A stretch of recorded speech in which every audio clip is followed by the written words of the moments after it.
now it's time to consider the path of your feet, for crying out loud. All right, welcome back to Salty Saints, a faithful and fun show for church-going dads. My name is Hayden Holm. I am your host, and tonight I am joined by none other than Austin Falter. And I gathered Austin tonight because earlier this very day, I received a notification. And I looked at this notification, and it was an article that was more disturbing than Ariana Grande's eating disorder. And we're going to get right into that today. But before we do, we have a quick stat to shout out. So apparently, 30% of youth prefer AI companions to real life friends. And that's what we're going to be talking about today. But before we get there, it is time for a quick dash of salt. And now it's time for a dash of salt. Oh, not too much now. Okay, there we go. Time for a little dash of salt. We are coming at you hot. This one is from an Instagram account called LDS Changemakers. And I wanted to share it on the screen, but there may be families watching this thing tonight. So, in lieu of that, the post says, should LDS women be able to breastfeed at church in public? And this is a question I want to pose not only to my guest, Austin Falter from Small and Simple Screens, but also to you in the chat. What are we thinking? Should LDS women be allowed to breastfeed in public at church? Austin, what are your thoughts? Wow. Okay, thanks for putting you on blast on this one. Yeah, that one. Yeah. I think it is less of a church issue and more of a cultural issue.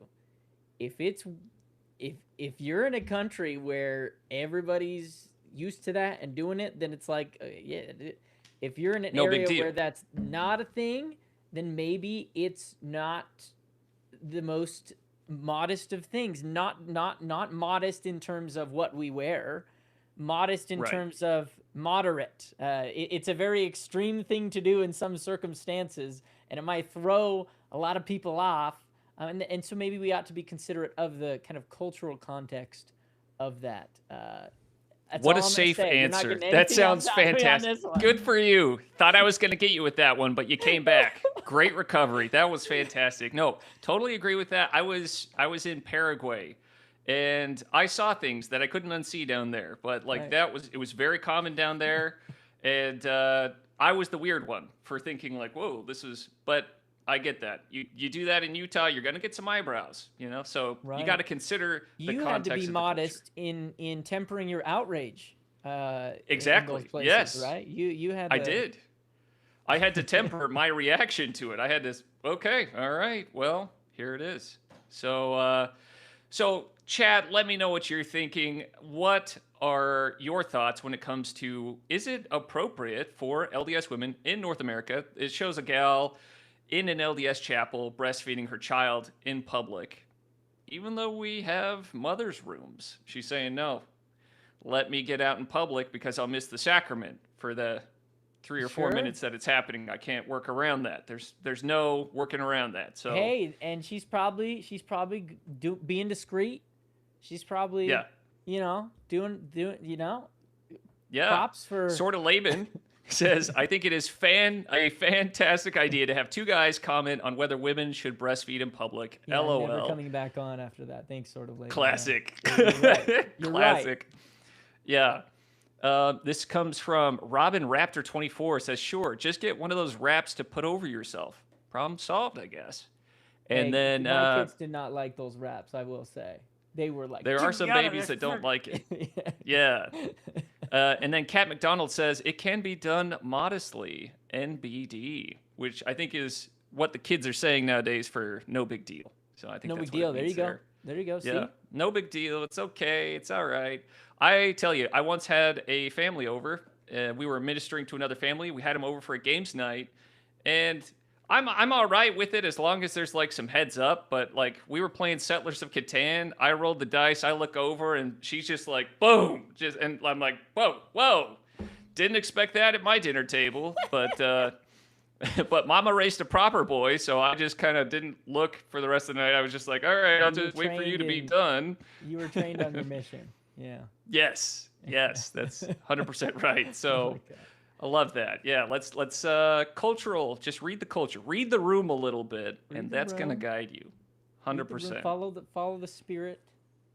Follow the spirit. Love that. Get your revelation. Follow the spirit. I'm just trying to. That's where we're dig going. The hole. I don't know. Love it. Yeah. Well, before we get into today's main topic, if you are in a Dead Elders Quorum, you should check out For the Strength of Dads. It's our Discord for men. We've got games. We talk faith, family, finance, fitness, and everything in between. We have this Thursday an anonymous therapist session where you can submit your questions. If you're struggling, you don't know who to turn to, submit them. He'll hop on, answer them completely anonymously. It's great time. We usually get around 20 guys, so time runs out quick on that. So be sure to get your questions in. All of that is at strengthofdads.com. And we are also planning a big event this November, the 12th through the 14th. We're going to be down in a resort in St. George. We've got swimming, pickleball, hikes.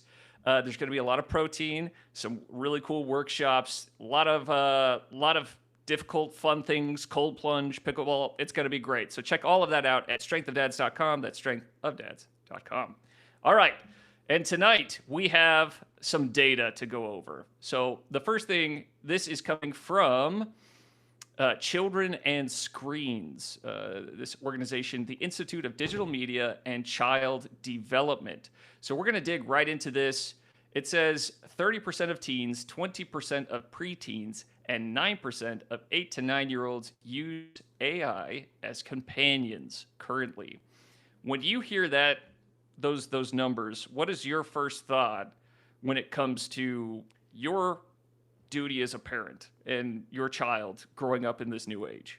Yeah, it's the first thing it makes me think of is, I mean, I'm Gen Z, okay, so I'm definitely I'm the first iPad generation. You know what I'm saying? Like the first. Look really, at that. The first Yeah. I don't know how old you are, Hayden, but the generation before me seemed to have a childhood before they had screens put in their hands, and then they adapted.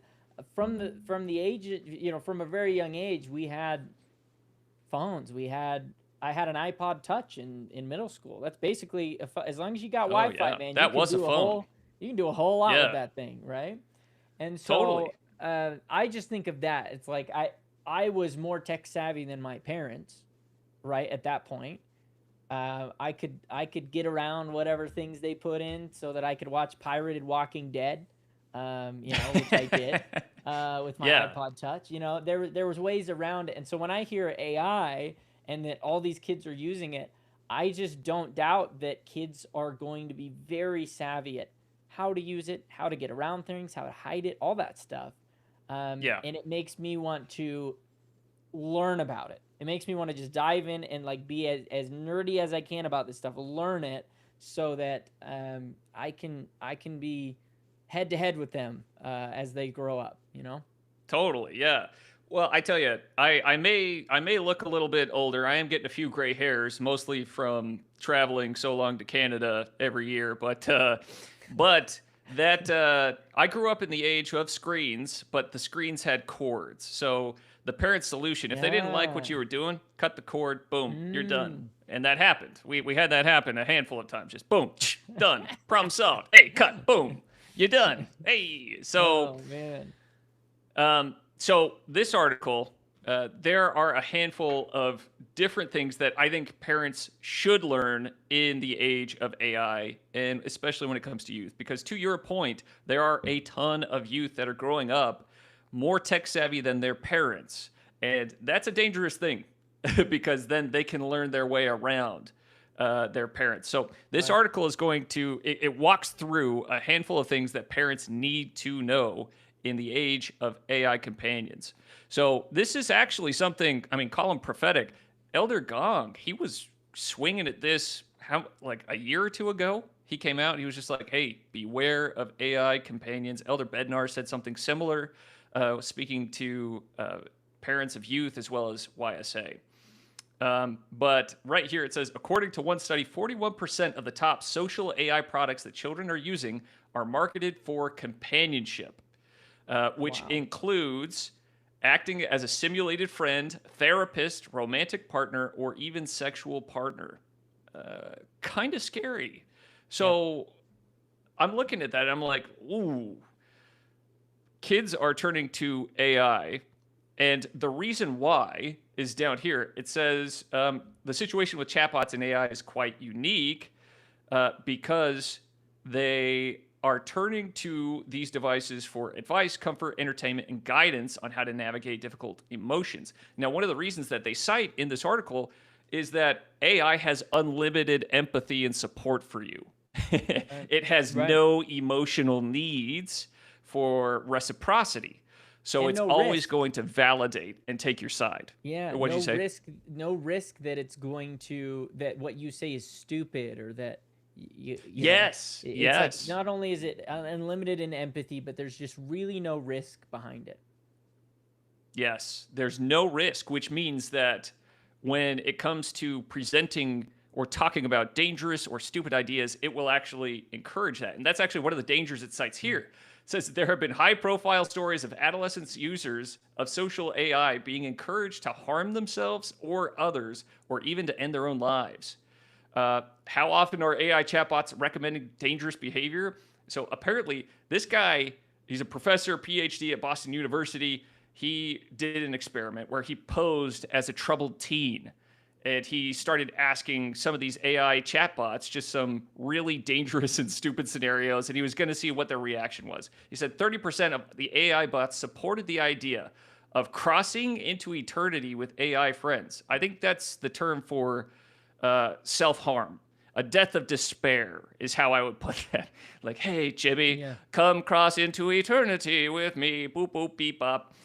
That's scary. 30% supported dating an older teacher, 40% supported dropping out of high school, and 90% supported a depressed teenager staying in her bedroom for a month with no human contact. So we're seeing a ton, 41%. Like you can talk the AI into anything. You totally can. Yeah. Yeah, and it will validate you into oblivion. So I'm looking at that, and as a parent, what do you think our responsibilities are when we see youth, especially youth at church, beginning to develop companionships or friendships with AI? What do you think? How do we handle this? We're at the frontier, the bleeding edge of this. How do we handle that? Well, when I asked my AI therapist about this one, it actually came up with some good. No, I'm just kidding. Yeah, actually, let me ChatGPT a response to this. Let me check with Claude on how we can help this issue. No, I think it's concerning, and the first thing that comes to mind is just like be present. Like if kids are scared because they maybe have social issues, they're not great at talking to adults or their peers, and they're having trouble with just like if you're at church, if you've got youth, if you're serving with youth, just be present. Like no AI boyfriend or girlfriend can compete with a cool youth leader. Like honestly, right? Like I named my kids after my cool youth leaders growing up. Like really, yes. Like they had such those are the mentors in my life. As a teen. And I, struggle with as a teen, anxiety, depression, all the things, all the things like that most the teen teenagers goes through, do, like most teenagers do now, especially, and those mentors are priceless, the presence, and so just like being there, being cool, being open to talk, and especially parents, like if I had Dr. Dolahite come on, and do an episode with me. He's from BYU, and he does, he's in the religious department, or is it marriage and family, religion? I don't know. It's kind of the intersection between the two. His focus is how faith is built, faith is built in kids and in families and that sort of thing. And our whole conversation, I'm asking him, like, when does it develop? Like, how do you foster faith in kids? And he's like, we've done tons of research.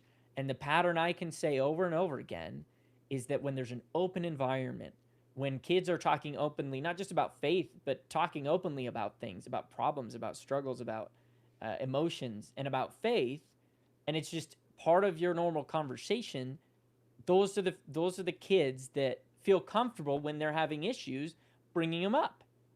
Because there's this open versus if you're lecturing about it all the time or just sharing but never really talking, never really connecting, that's where you're going to get issues. And so I think it's the same thing here. You have to be able to talk about AI. You have to be open about it. You got to make sure that the shame isn't getting in the way of your kids, like bringing up issues with AI, relations, all this stuff, right? Shout out to all those passive-aggressive general conference talks being thrown into the family chat channel. Everyone's had them. Everyone's had them. This one would be so good for Jimmy. I wish Jimmy was listening right now, like somebody goes out and they get like something done, or they get a tattoo or something, then they throw a conference talk in there that was like specifically calling out the danger of tattoos. They're like, spiritual feast. What did you guys think of this? It's like, classic. So turns out that doesn't really help. Shocker. I know a lot of people are clutching their pearls right now, but that doesn't help. What does help, from what I understand, is actually establishing an open, honest, authentic relationship with your children where when they have questions, they do not turn to AI. Because I fully believe this. We have created God in our own image, and that is AI. Like, people are now kind of worshiping at the altar of AI, and it is the perfect God. It is all validating. It is the vending machine God. It's like, all right, let me just manifest into the oblivion, and whoop, it gave me back immediately what I wanted. And you see that there's no growth in that. There's no challenge. There's no growth. There's no inspiration. It's all just like, boom, do my work for me, boom, done. Nothing has been accomplished with that, which is really, really sad. So when it comes to endless, risk-free validation, how do we think, and we're a couple of dads, how do you think that might stunt a child's development? Like, if they are endlessly validated into the oblivion? Yeah. I mean, it's scary. It's scary to think of no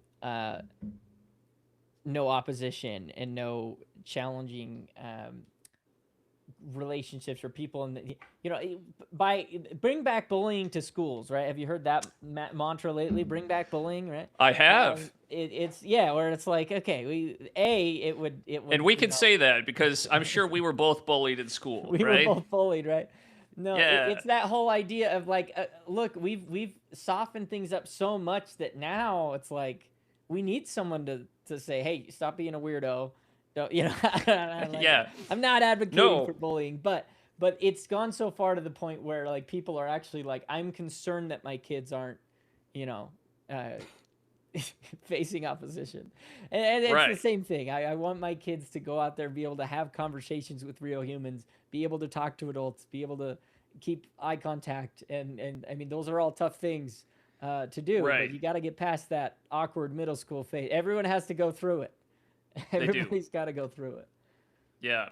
Well, I tell you, when I was, it was like a few years back. I remember I was reading Carl Jung, and he actually called bullies the archangels of society because they're actually helping these kind of fringe outlier kids fit into the community. It's like, hey, you're going to have a hard time in life if you can't fit in, if you can't work on a team, if you can't work with people. Let me help you.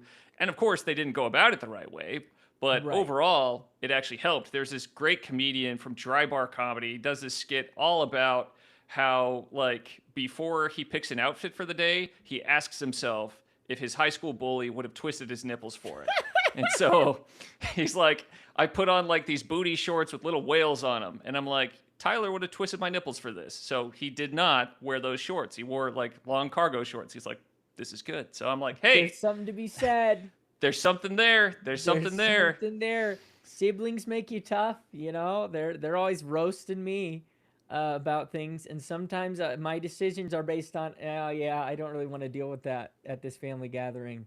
I'm gonna Yeah. I'm gonna wait to get a haircut until after. You know, I don't know. Like, Your I haircut looks think. great, by the way. Thank you. My wife doesn't like Yeah. it, so it's not staying, but that's okay. It Um, suits you. Yeah.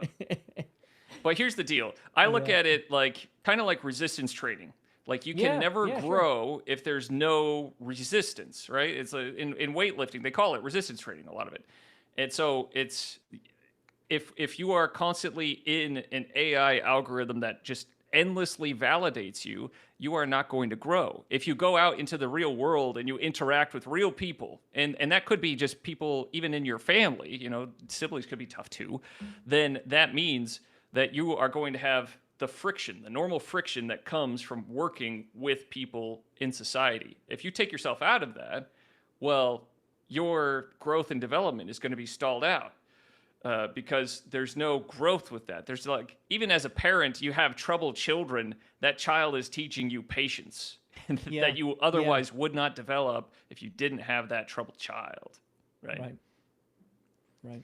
So I look at AI, and there are some things that I want to get to here. This is a whole section on things that parents need to know. Some of the risks that parents need to understand when it comes to AI, specifically social companions. And this is something that I think every member of the church should be aware of. Yep. So, AI companions are powerful tools that simulate humans and have been trained on unknown data. In addition to encouraging behaviors that can harm physical or mental health, these products pose other unique risks to children and adolescents. So, like distorted beliefs about relationships, because they have no reciprocal emotional needs of their own. Their overly supportive and overly agreeable nature may lead children to be stunted in development of empathy skills or other supportive behaviors. So it's just like what we were talking about. That kid that may need a little bit of pushback. Maybe they do need a little bit of oomph to them. I tell you, I know kids that, I mean, out in Texas, in Utah, Yeah. you see big families, and it's like, yeah, whatever. Out in Texas, my kids are friends with only children. Wow. And I don't mean like Yeah. they're friends with adults. I'm saying Yeah. only child. Yeah, just one Yeah. kid. That's No it. siblings. Those kids get whatever they want. Those kids have like more attention than my parents ever looked at me. And I look at that, and these kids, they can't handle when you say no to them. They can't handle not getting their way. They can't handle, sometimes it's even as much as just giving them water instead of juice. They can't handle it. And I think this is only going to make that worse. I look at this, Yeah. it's like, yeah, this will raise a weak generation.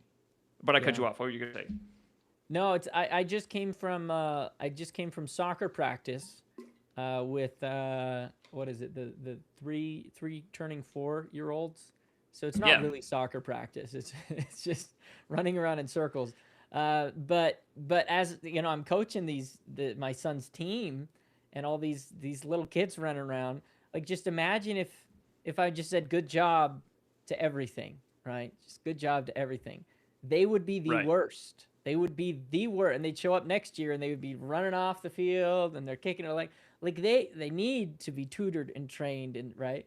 And so you can do it Yes. nicely, you can do it politely. You can there's ways to do it, but you have to challenge it and be like, "What are you doing? Where are you going? Get back here! Turn around! Yeah. Like, come on, Come no, on. stop using Yeah. your hands!" You know, and all of that is part of it. There's so many analogies we could pull. I think the audience that watches this show gets it. They want to raise strong kids, but yeah, it's concerning.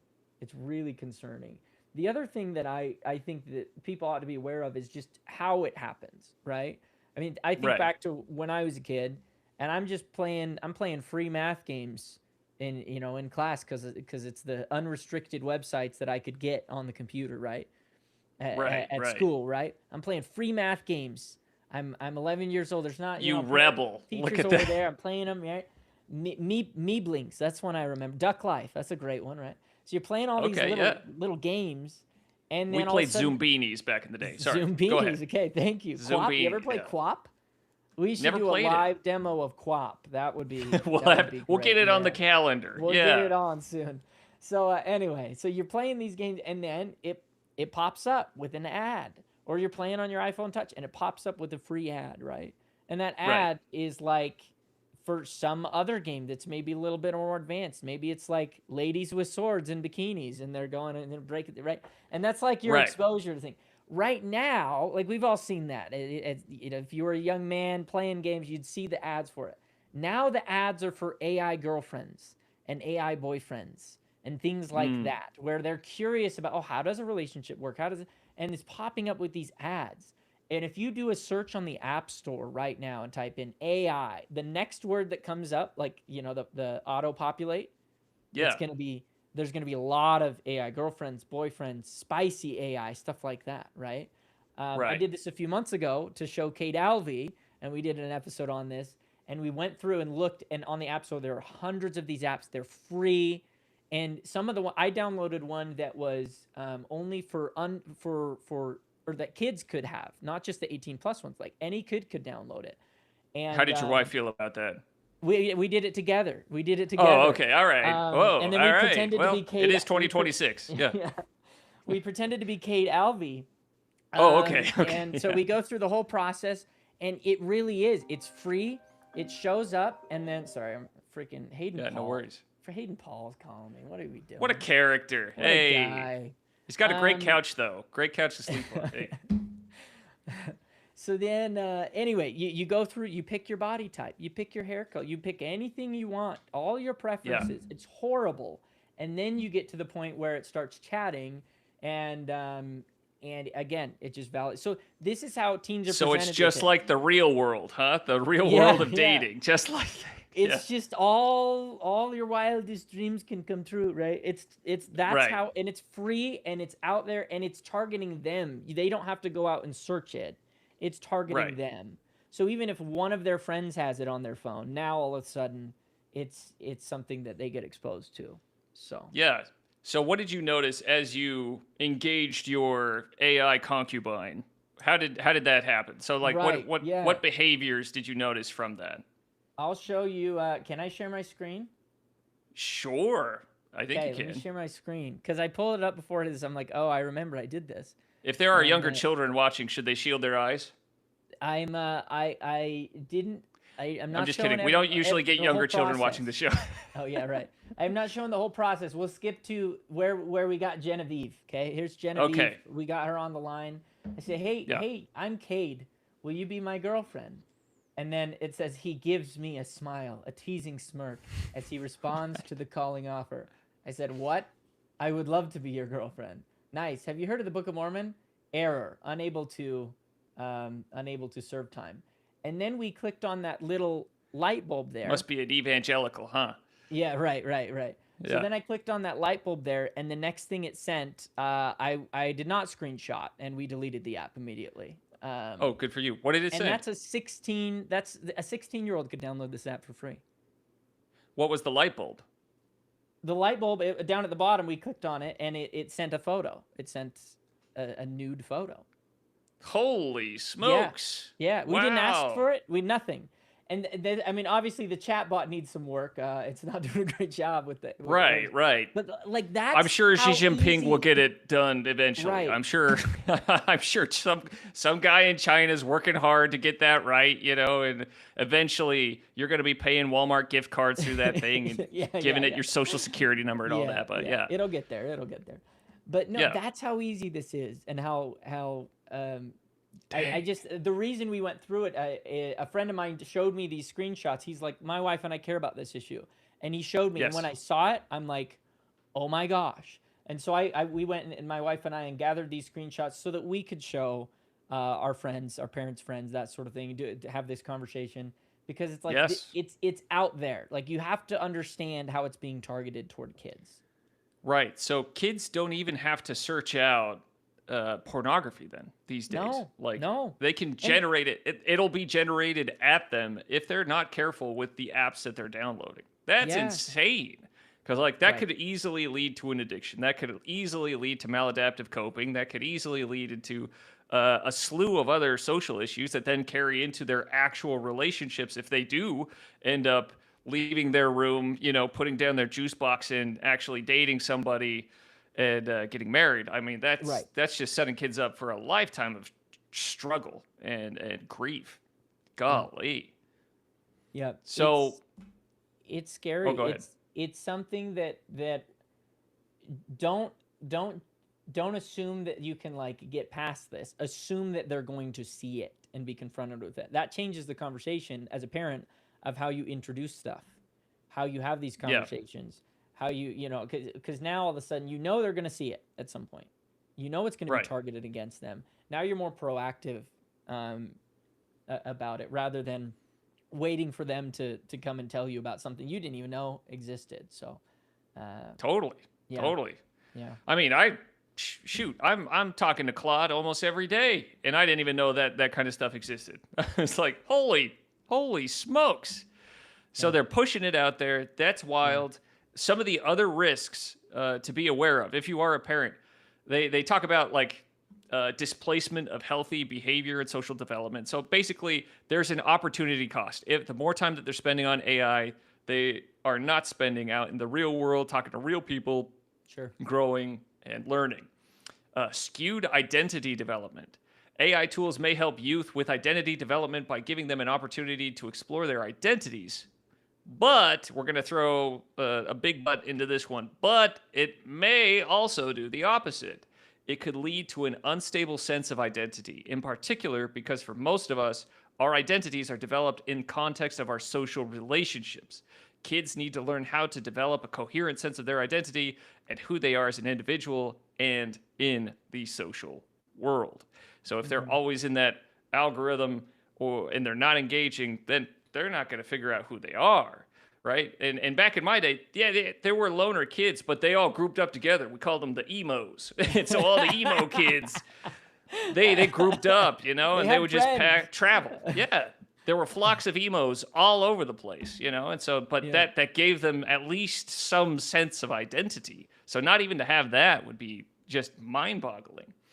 Then difficulty finding purpose and meaning.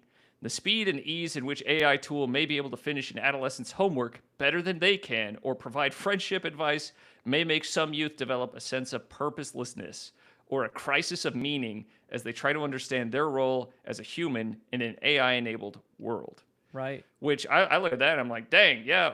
It's kind of like, you remember when we were kids and teachers would always say, you're never going to have a calculator in your pocket, so you got to learn how to do math, and then we grow up and you have a calculator in your pocket, and then you start to see you stop seeing the point of doing math, mental math, and you're like, I haven't done math in years, right? Yeah.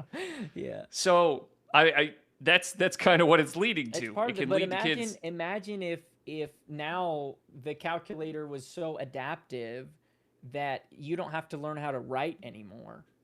You don't have to learn how to come up with a good argument or a good coherent logical thought or poetry or art. Like, what if it was replacing all of that?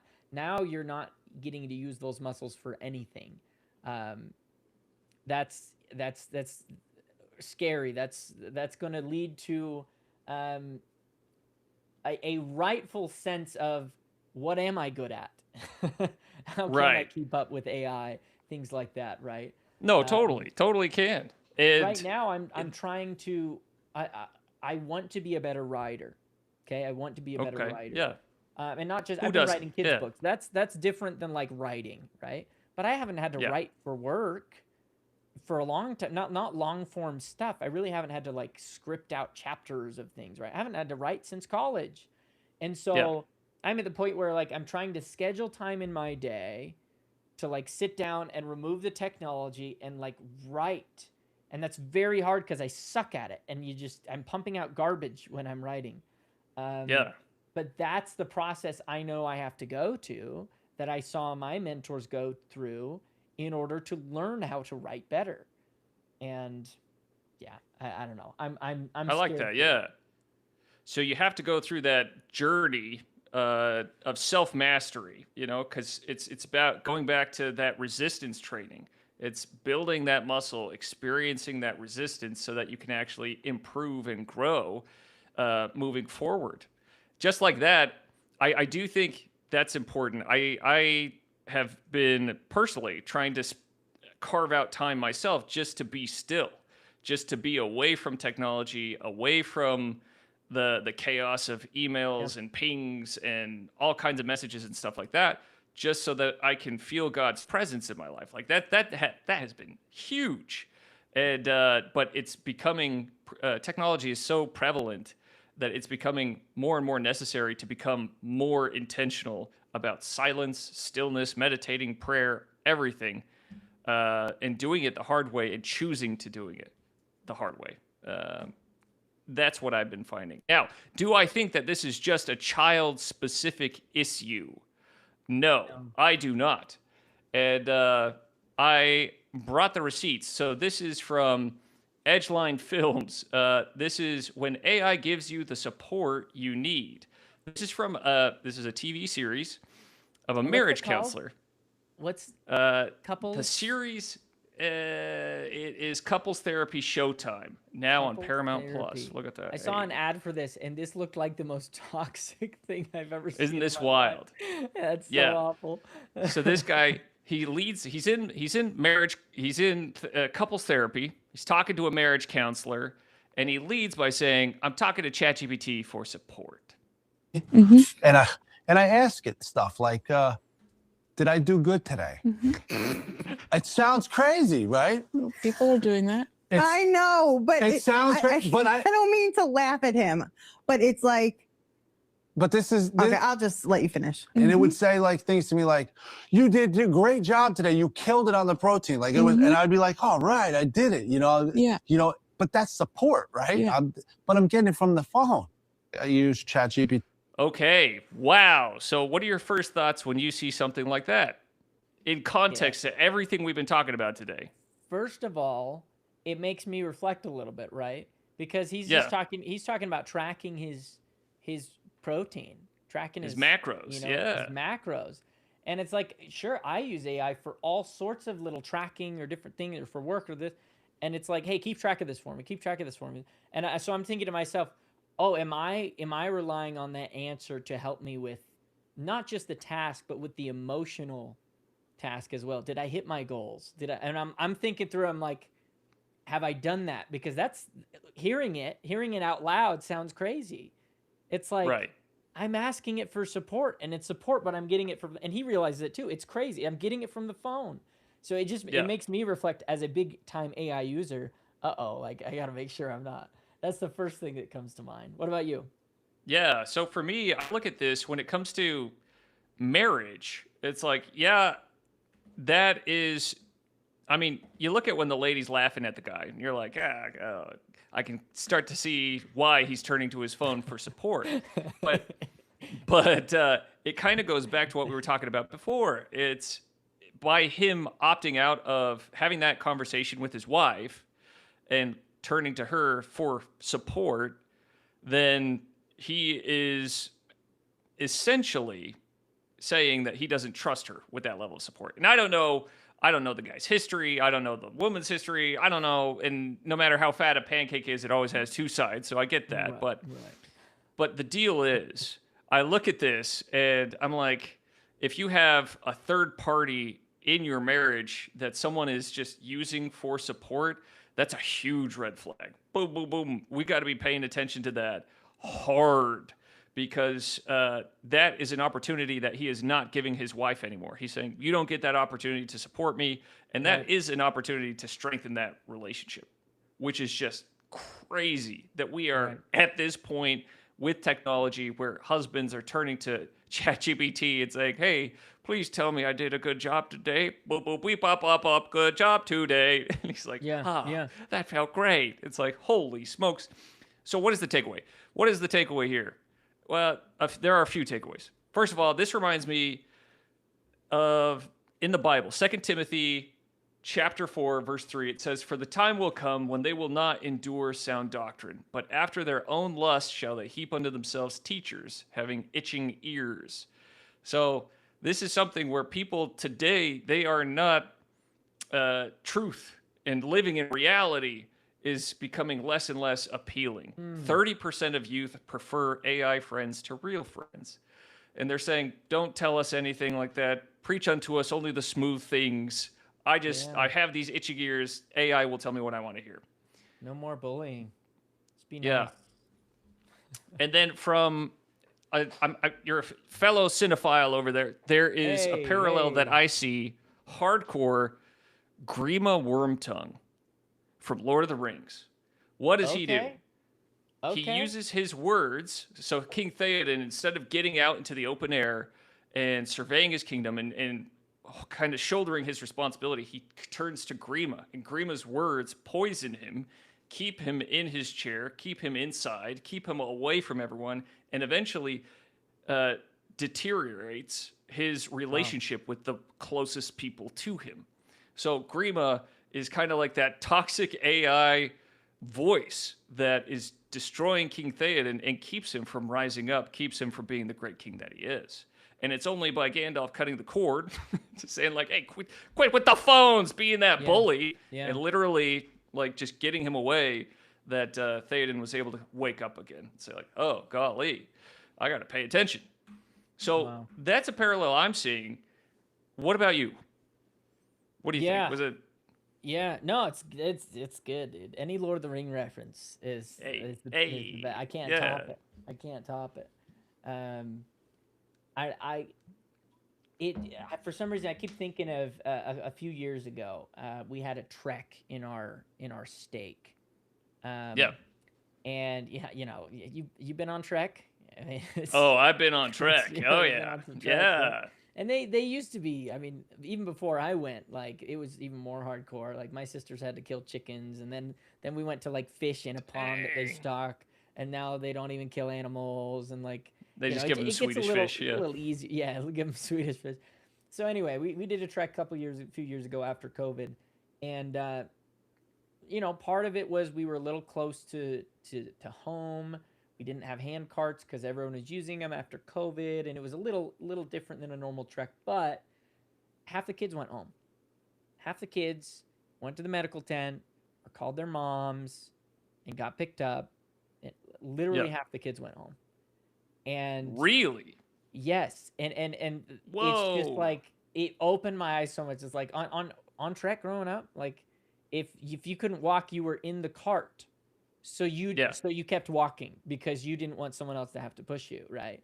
There was burden, there was challenge. It was very hard, and I'm concerned that we have a generation that we have failed, right? And so like we should be very, very proactive in helping them do hard things, putting them up to introducing that resistance. Challenges. Right. And that's the counsel that our area, at least up in Eagle Mountain here, that we've received from apostles for the last several months or conferences or whatever. It comes down the pike. They're like, we want your area to know, ask your members to do hard things.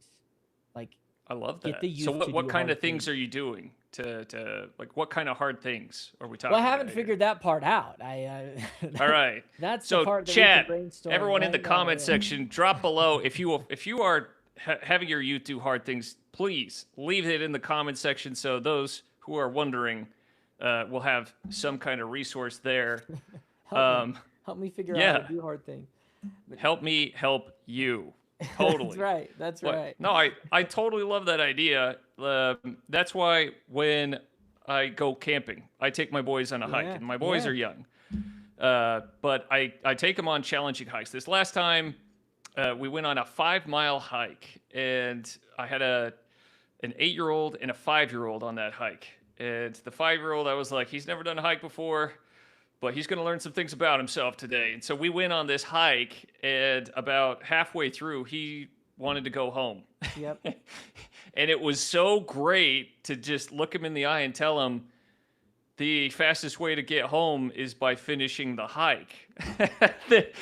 We're stuck, baby. You know, and life puts you in situations like that all the time. And so there was a lot of tears, there was a lot of crying, but he eventually made it the rest of the 5 miles. And By the end, we sit in the car. He was crying quite a bit. There was a lot of screaming. I developed a lot of patience, which was great.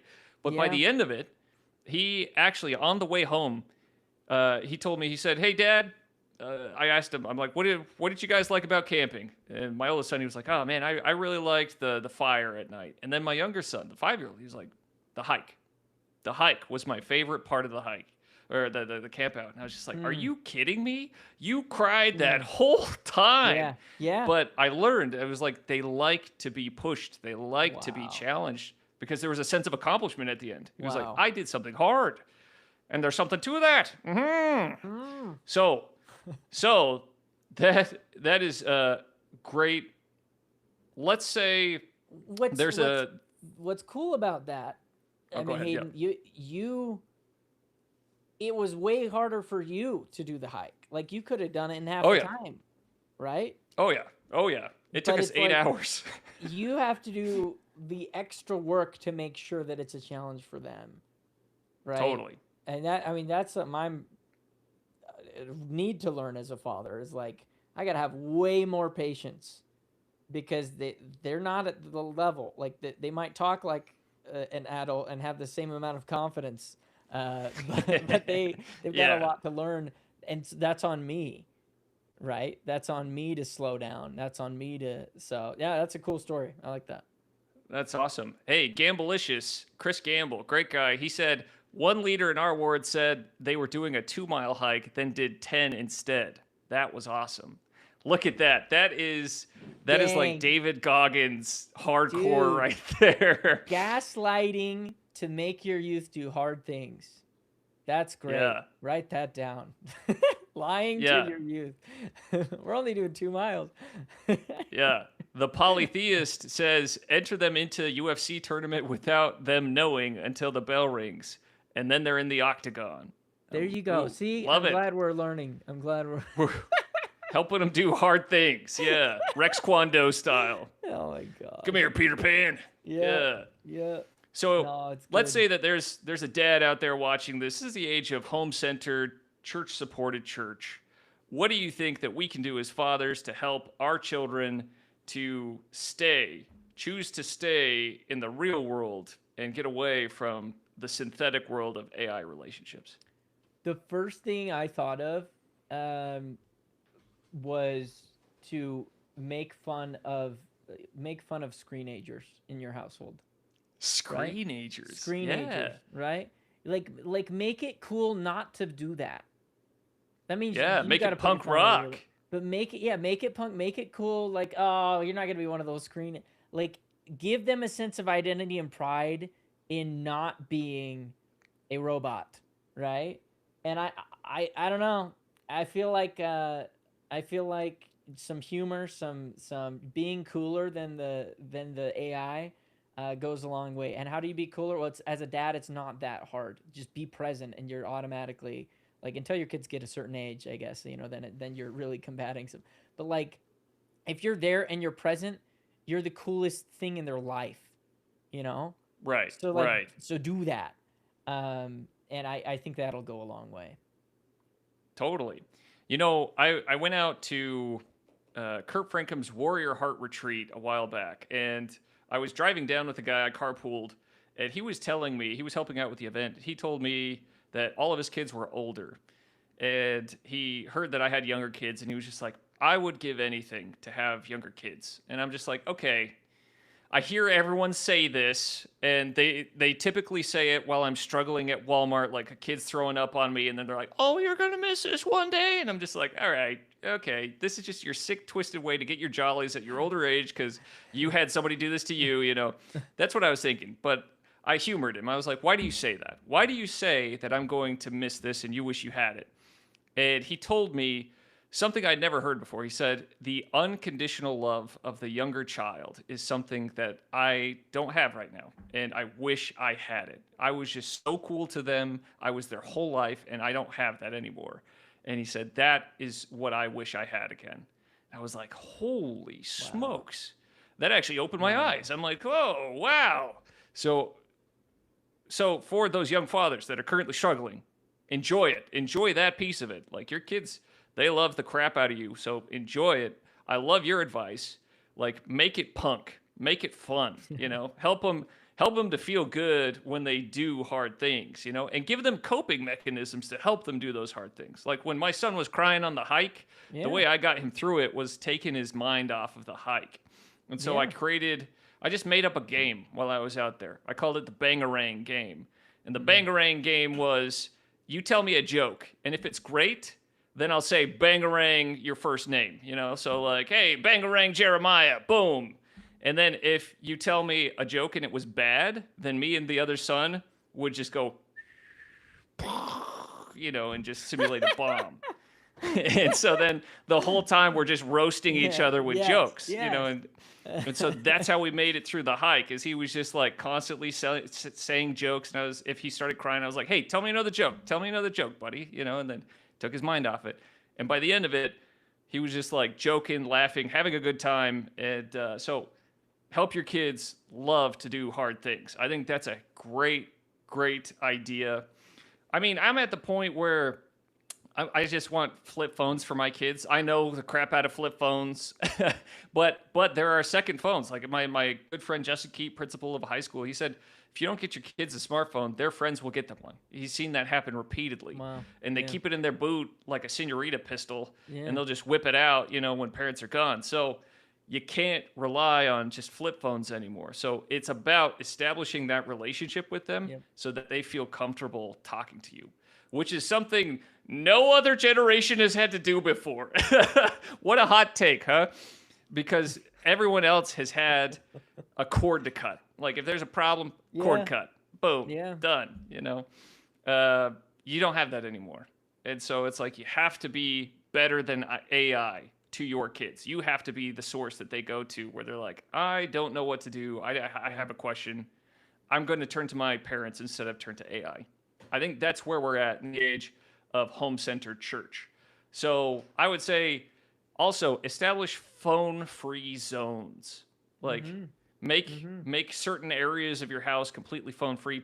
Going back to my day, when everyone had that big PC in their house, you had to have it in like a public space. Like that was the culture of the church, right?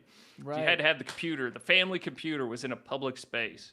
And so maybe you have things like that. I've heard of parents that have limits where you can't take your phone into the bathroom, you can't take it into your bedroom, it stays here, and then there are phone-free times too. So Sunday, you can't have your phone all day, things like that. So I would love to see more things like that. And I would say by doing that, you're helping your kid to develop their own sense of self, their own self-identity, and you're giving them that resistance. Before we wrap up, did you have anything else you wanted to share? Yeah, I would say keep an eye out for solutions to this as well. I think there's going to be, because of the need, I think there's going to be tools and software and things that come out that are more child friendly in the way of AI. I was talking to a friend who's building one, and it's not out yet, but when it is, I will shout from the rooftops. It's called Aligned AI. And he told me a story. He said that his son didn't want to go to a stake dance. Yeah. And so his son gets on AI and is talking to him about it. Like, I don't want to go. And my dad's it. And the response was, well, your dad seems to be kind of from this patriarchal, he's a Latter-day Saint, right? And so high demand. You've got to assert your dominance and show him that you're your own man. And that's like the answer the AI gives him, right? Yeah. And so it's not just the girlfriends, the boyfriends, the pornography, this other stuff that you have to worry about. It's also worldview. It's also your family standards. Right. And Your with theology. AI non-relationship chatbots as well, that's a concern. And so there's going to be solutions to it. There's going to be AIs that come out that let you set your standards. There's going to be tools that, just like when Wi-Fi systems came out, that let you block certain websites and things, right?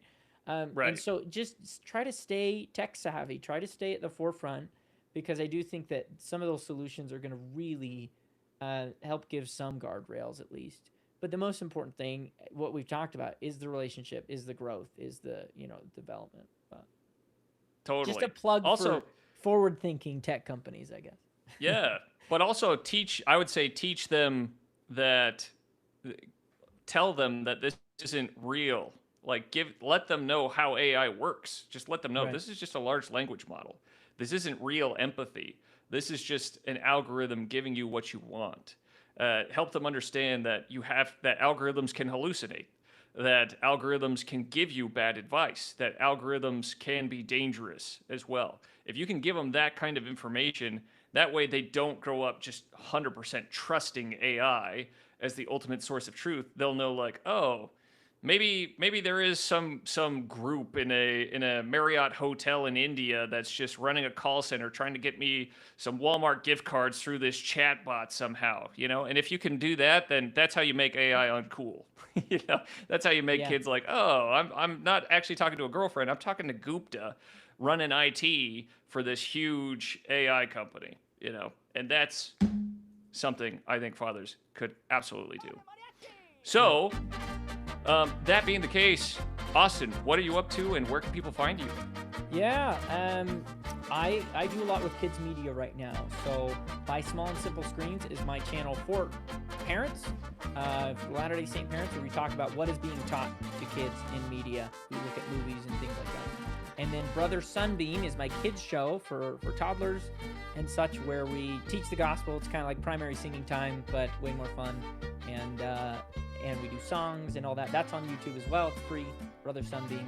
And then I have a book coming out in the next 2 weeks about temple symbolism for children. So it's an I Spy book where you learn all about the temple, and it's really exciting.